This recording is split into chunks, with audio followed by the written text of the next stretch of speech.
Le bureau politique du PDCI, Parti démocratique de Côte d'Ivoire, loin de ramener le calme et la cohésion interne. Au nombre des mécontents qui donnent de la voix, quelques jours après, le collectif des délégués, anciens délégués et présidents de section de base. Pour cette structure, cette assise statutaire s'est écartée de la légalité, au point que des résolutions font le lit d'un candidat déclaré aux primaires, à savoir le président Tidjane Thiam. Ce qui, de l'avis du porte-parole, ne fait pas le lit d'une compétition loyale, mais plutôt viciée à l'avance. Le bureau politique a décidé de donner mandat au président Tidjane Thiam, candidat à la Convention, de constituer le comité électoral de cette consultation. Pour nous, le collectif des militants pour le respect des thèses intégrales du PDCI-RDA, ce comité électoral est censé être impartial et représentatif de tous les candidats. Dès lors, la désignation de ses membres ne peut en aucun cas être constituée par une seule partie.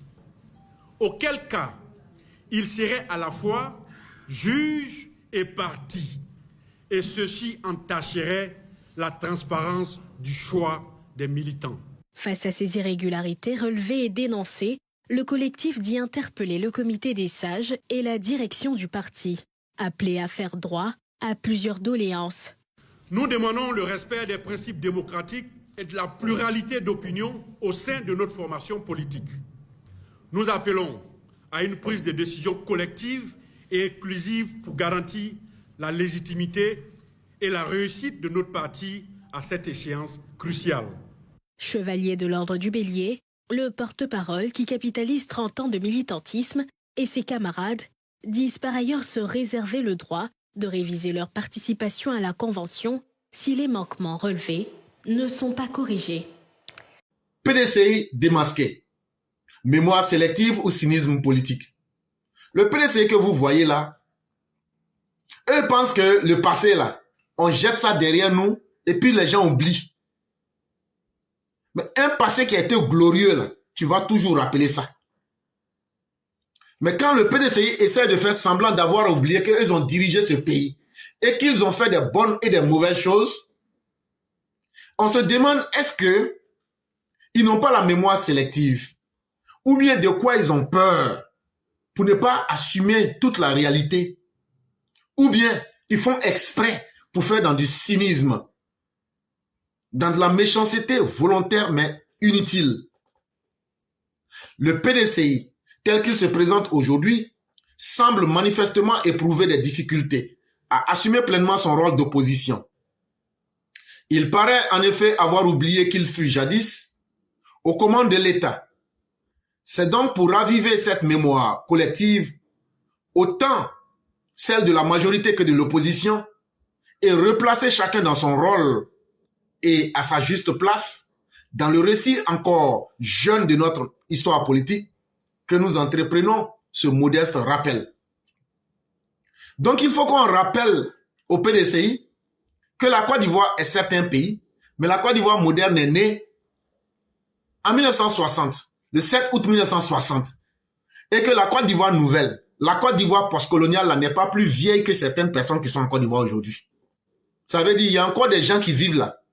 Eux sont plus âgés que la Côte d'Ivoire officielle du 7 août 1960. Et qu'en plus de ces vieilles personnes, il y a des gens intelligents qui sont nés. L'intelligence n'a pas besoin du nombre d'années. Il y a ces gens-là qui existent parmi les Ivoiriens. Après ça, il y a des gens qui sont allés étudier. Il y a des gens qui ont étudié parmi nous. Le PDCI semble oublier tout ça. Et ils veulent nous faire comprendre qu'eux là, ils n'ont jamais dirigé le pays. Eux n'ont jamais rien fait de mal. C'est-à-dire la stratégie de Laurent Gbagbo, quoi. La stratégie de l'irresponsabilité, mais de la victimisation permanente. C'est à eux qu'on a fait tout le mal. C'est à eux que tout se passe. Eux n'ont jamais rien fait de mal. Et il ne faudrait pas que eux, on essaie de leur rappeler ce qu'ils ont fait dans le passé. Quand tu ne veux pas qu'on te rappelle ce que tu as fait dans le passé, là, c'est que ce sont des mauvaises choses que tu as fait. Mais quand tu as fait de bonnes choses dans le passé, quand on te rappelle, là, toi-même, tu seras content. Donc, pour remettre tout le monde à niveau, ceux qui veulent jouer les ignorants, ou bien ceux qui veulent oublier, ou bien ceux qui ont peur d'assumer l'histoire, on va vous rappeler l'histoire de la Côte d'Ivoire. Quand le PDCI dirigeait la Côte d'Ivoire, les mauvaises choses qu'ils ont fait là, on va vous expliquer certains aussi. Là, quand c'est comme ça là, ils vont pas dire qu'ils sont surpris. On y va. Nous sommes le jeudi 4 novembre 1999 à Abidjan. Ce jour-là s'ouvrait le procès de 19 cadres et dirigeants du RDR, alors principal parti d'opposition. Le jeudi 4 novembre 1999, allez dans les archives de la justice, vous allez voir que toute la direction du RHDP, avec certains individus et des cadres et des dirigeants, sinon comment on appelle même là, c'était 10 personnes, mais après ils ont ajouté des cadres dessus, jusqu'à atteindre 19 personnes. En ce moment, le RDR était le parti d'opposition le plus aguerri. Et le PDCI avait décidé d'en découdre avec le RDR. Et donc, les cadres et dirigeants du RDR, 19 personnes étaient en procès. Ça veut dire ils étaient devant les juges. Et qu'est-ce qu'ils ont fait? Leur seul et unique crime, celui d'avoir, selon les autorités à l'époque, pris part à une manifestation au cours de laquelle des biens publics, des autobus, notamment, auraient été détériorés. Ce prétexte donna lieu à une série d'interpellations brutales que certains qualifieraient aujourd'hui sans hésitation d'enlèvement ou de kidnapping, suivi d'incarcération massive à la Maca. Parmi les inculpés figuraient des personnalités de premier plan telles que Mme Harriet Dagri Diabaté, alors secrétaire générale du RDR, entourée de d'autres figures emblématiques de ce parti.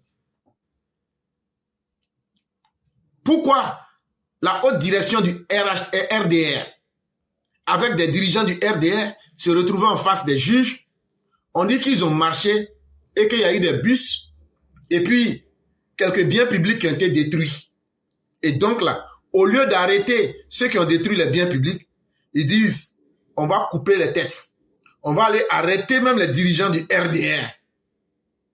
Et c'était une chasse à l'homme. C'était des enlèvements. C'était des kidnappings. Et on présentait les militants du RDR comme des bêtes sauvages qu'on avait battus à sang. Et on les traînait devant la justice pour marquer les consciences. C'est-à-dire, c'est comme si on met le fer rouge au feu pour marquer les bœufs là. On prend ça et puis on marque les consciences. Ils ont fait ça. Aujourd'hui, si on fait ça, on ne va pas dire qu'on est dans un état dictatorial. Mais eux, PDC, là, eux, ils ont fait ça. Et ils ne veulent pas qu'on parle de ça. Ils sont très mal placés. Le RDR, RHDP, avec Alassane Ouattara, n'a même pas encore fait les 1 millième de ce que vous avez fait en termes de mal aux Ivoiriens. Je parle du PDCI. Et Chaka Dia était là en ce moment. Et il a validé tout ça. Tout ça se passait devant lui. Le régime de M. Bédié, alors solidement installé au pouvoir, n'avait pas hésité à exhumer une sombre et obscure loi que personne ne connaît. Une loi dite anti-vandalisme pour justifier cette répression. Comme c'est eux-mêmes qui savaient écrire les lois sombres et obscures, Bédié dit qu'il y a une loi en Côte d'Ivoire qui s'appelle la loi anti-vandalisme. Et quand on leur a demandé, c'est la loi anti-vandalisme. Et ils ont reprimé violemment et de façon inhumaine les militants du RDR. Ça là aussi, là, venez dire que ces faits-là, ce ne sont pas des faits qui ont existé. Cette séquence que nous vous racontons ne relève pas de l'antiquité pharaonique. Les événements qu'on est en train de vous raconter là, ça ne s'est pas passé à l'époque de Pharaon. Ça ne s'est pas passé quand Moïse est mort dans le désert là. C'est pas à cette époque-là ça s'est passé. Ça s'est passé entre 1993 et 1999. Donc là, tout le monde a assisté à ça. Elle date d'il y a à peine 2 décennies. Ce même PDCI, oui, le PDCI que vous voyez là, prétend aujourd'hui incarner la défense acharnée des droits syndicaux, s'émouvant de l'interpellation des enseignants grévistes, comme si les fondements même de notre démocratie s'étaient effondrés. On les voit s'indigner, dénoncer une prétendue dérive autoritaire, brandir les mots de dictature avec une gravité qui frôle parfois le burlesque. C'est eux aujourd'hui qui vont venir parler parce qu'ils sont en difficulté. Eux-mêmes qui ne peuvent même pas choisir le droit le plus accessible à tout le monde. Le droit de dire la vérité à leurs militants. Vous n'êtes pas capable de dire le droit à vos militants. Vous mentez à vos militants. Vous n'êtes pas capable d'être cohérent pour dire quel est votre programme de campagne. C'est vous qui allez être capable de lutter pour les droits des autres. C'est vous qui allez être capable de venir dire « Ah, ce qui arrive aux gens là, les enseignants qui ont été arrêtés là. Si vous ne savez pas là, je vais bien vous dire, hein, celui qui était en train de devenir djihadiste là, on l'a condamné à 2 ans de prison hier. Si vous n'êtes pas content là, la prison est là-bas. Allez dire à Amadou Koufa de venir attaquer la prison. Sinon là, on l'a bien condamné. Être gréviste est une affaire, mais être quelqu'un qui veut de façon violente. Sinon, pourquoi les bliblés là, eux là, ils n'ont pas fait comme lui. Quand tu veux être tellement royaliste que le roi même, pour inciter les gens à un coup d'État, à un soulèvement populaire, on va t'appeler pour te demander quel est ton objectif. Quand ton objectif va au-delà de la grève, on est en droit de te demander. Bon, actuellement là, on vient de lui coller 2 ans bien propres sans condition. Donc là, si vous êtes fâché là, allez payer nourriture pour commencer à aller lui donner. Comme de la manière votre militant qui avait menti et puis on l'avait mis en prison là. Et puis après, là, il a demandé les excuses au président et puis à Jean-Luc Bion là. Vous vous souvenez, non? Commencez déjà à prêter nourriture avec un peu d'argent. Sinon, on l'a condamné bien propre. Donc, vous, les gens du PDCI, là, à votre époque, est-ce que les gens pouvaient gréver? Parce que ce que vous aviez pris, les gens du RDR, la loi anti-vandalisme, là, c'est des gens qui avaient manifesté pour demander aussi leurs droits. Aujourd'hui, là, vous êtes très mal placé pour vous incarner en défenseur des droits syndicaux, en droits humains. Mais j'ai dit que le droit humain le plus fondamental et le plus accessible, le droit humain que tout le monde peut avoir facilement, c'est le droit à la vérité. Votre Tidjane Thiam, là, c'est un menteur. Votre parti est dirigé sur le mensonge. Et vous-même, là, vous n'êtes pas des gens qui peuvent faire la morale à quiconque. Tu te comportes comme un bandit, on va te traiter comme un bandit. Parce que, en termes de dérive autoritaire, en termes de violence et de dictature, le PDCI n'a rien à envier à Kadhafi, ou bien même à Idi Amin Dada, ou bien même, je dirais même encore à Pinochet. Vous êtes pire que tout cela. Et aujourd'hui, quand on vous regarde parler, ça ressemble carrément à de la comédie de mauvais goût. Soyons sérieux. À observer la dramatisation excessive dont fait l'objet cette supposée affaire de certains militants, s'emploie à instrumentaliser pour décrédibiliser l'action du pouvoir en place, nous nous retrouvons plongés dans une mise en scène relevant du théâtre de l'absurde. C'est que vous voulez faire là. Si c'était que nous tous qui existions avant 1993, et si on est encore vivant là, vous devez nous faire disparaître nous tous. Là, comme ça là, le nouveau théâtre que vous voulez écrire là, pour vous mentir à vous-même là. Parce que vous mentez à vos militants et vous mentez à vous-même. Vous voulez transformer la réalité. Vous voulez qu'on oublie le mal que vous avez fait. Parce que vous n'êtes pas fier de vous-même. Donc vous êtes obligé de théâtraliser la scène pour vous présenter comme des gens qui sont propres. Des gens qui n'ont jamais fait de mal à quiconque. Ça là, on va invalider cela. C'est simplement une action d'irresponsabilité. Sinon, au RDR, RHDP là, tout ce que nous on a fait là, nous on assume.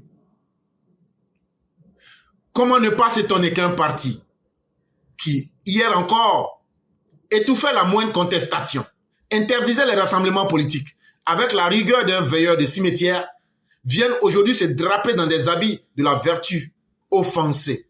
Le spectacle en devient presque comique, tant le contraste est saisissant. Vous les gens du PDCI là, vous étiez tellement méchants avec votre régime.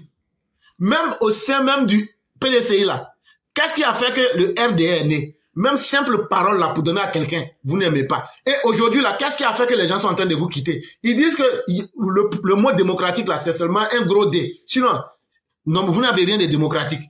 Et ça se voit tous les jours. Et c'est vous aujourd'hui, comme des gardiens des cimetières, vous allez venir vous arrêter pour dire, c'est nous on est là pour sauver les gens. Si tu entends un gardien des cimetières dire que lui il est là pour sauver les gens là, ce sont les gens qui sont déjà morts, hein. Si un gardien de cimetière te dit, je suis là pour défendre le droit des gens, Faut pas lui demander c'est de quels gens. Il parle des gens qui sont déjà morts. Et c'est ça que le PDCI est devenu. C'est le droit de qui vous êtes en train de défendre. Des gens qui n'ont pas accès à la vérité. Des gens qui doivent se laisser manipuler. Mais quelqu'un à qui on ne dit pas la vérité. Quelqu'un qui n'accepte pas la vérité. Quelqu'un à qui on demande de se laisser manipuler. Mais c'est un homme mort. Et c'est ce PDCI qui est devenu aujourd'hui gardien des tombeaux et veilleur de nuit dans les cimetières qui vient aujourd'hui nous dire qu'eux, ils ont les habits de la vertu. Alors que c'est habits de mort qu'ils ont. Parce que c'est un spectacle qui est comique. C'est un spectacle qui est en déphasage complet avec la réalité. Et ça, il faut qu'on rappelle ça bien aux gens. Faut-il encore croire qu'ils sont effacés de leur mémoire, leur propre passé répressif? Si vous voulez forcer pour effacer les mauvaises choses que vous avez faites aux autres dans votre passé là, c'est que vous vous fatiguez. Ceux à qui vous avez fait le mal là, tant qu'on est encore là, on va rappeler ça et on va mettre ça en grand caractère. Ou compte-t-il cyniquement sur une amnésie collective pour se faire une virginité morale? Et puis je vais vous dire, si vous pensez que vous avez créé un nouveau médicament là, et puis maintenant quand on va boire ça, vous allez mettre dans thé sénégalais, on va boire là, on met dans Djeberejef, et puis on va boire là. Et puis nous tous là, on va perdre la mémoire. On va devenir, ah non, on ne se souvient plus, oh non, on ne se souvient plus là. Et puis toute la communauté ivoirienne, tous les Ivoiriens vont être amnésiques là. Ah, ce médicament là, ça ne va pas prendre. Si c'est Nassidji sénégalais que vous avez préparé là, même si nous on boit là, on ne va pas oublier notre passé. Parce que vous voulez qu'on n'a qu'à oublier le mal que vous avez fait. Et quand on parle comme ça là, ça vous gêne. Ah oui, mais on va vous rappeler. Nous, on n'est pas frappés d'amnésie. Tous les Ivoiriens n'ont pas oublié leur passé. Et donc là, c'est ce que vous souhaitez pour que vous puissiez venir parler. Nous, on n'a rien fait, nous, on est comme ça. C'est faux. Qu'on leur rafraîchisse donc les idées. Sous le règne du PDCI, avec Bédié et Tidiane Thiam, les manifestations étaient réprimées à coups de matraque. Les arrestations aussi nombreuses que les averses en pleine saison de pluie. On n'y parlait pas alors d'atteinte aux droits humains. Non. On appelait cela censurer l'expression de la fermeté de l'État. Quand le PDCI qui est dirigé par Bédié, avec Chaka Dian comme son ministre des infrastructures et du développement, quand tu donnes de la voix et que tu n'es pas d'accord avec eux là, on va te frapper avec les matraques. Pour les plus malchanceux, on va vous arrêter et on va vous jeter en prison. Et les arrestations, de la même manière que la pluie, tu ne peux pas compter les grains de pluie là. C'est comme ça que les arrestations se faisaient. Et quand on leur demande, mais pourquoi vous faites ça? Ils disent, non, ce ne sont pas des atteintes aux droits humains. Hein. C'est simplement l'expression de la fermeté de l'État. C'est l'État qui veut être ferme, c'est tout. Bon, c'est même fermeté là aussi. Quand des brigands veulent naître dans la nation, comme ils ne sont pas les seuls à signer le contrat social là, c'est eux aussi là, on va aussi appliquer ça. C'est que vous avez fait hier là, on va appliquer ça aussi. Maintenant, à la suite de ce qui précède, et sans préjuger du fond de cette affaire d'interpellation des syndicalistes grévistes, puisque nous ne possédons pas encore les éléments constitutifs du dossier, précisons qu'un principe élémentaire. Toutefois, si la grève est un droit garanti par la Constitution, son exercice obéit à un cadre légal. Lorsqu'elle franchit ce cadre, elle perd sa légitimité et se mue en action subversive. La grève, là, tu peux la faire. Ça est dans la Constitution. Et la grève est encadrée par des normes. Il y a des règles pour faire la grève. Tu n'as pas envie d'aller travailler, c'est ton problème. Tu ne dois pas empêcher quelqu'un d'aller travailler. Tu ne dois pas devenir violent. Tu ne dois pas te mettre en justicier dans la ville. Une fois que tu quittes dans les normes et dans les règles de la grève, tu tombes dans les actions violentes, dans les actions de déstabilisation. La grève perd sa légitimité et tu deviens bandit et tu te feras juger comme un bandit et tu te feras condamner.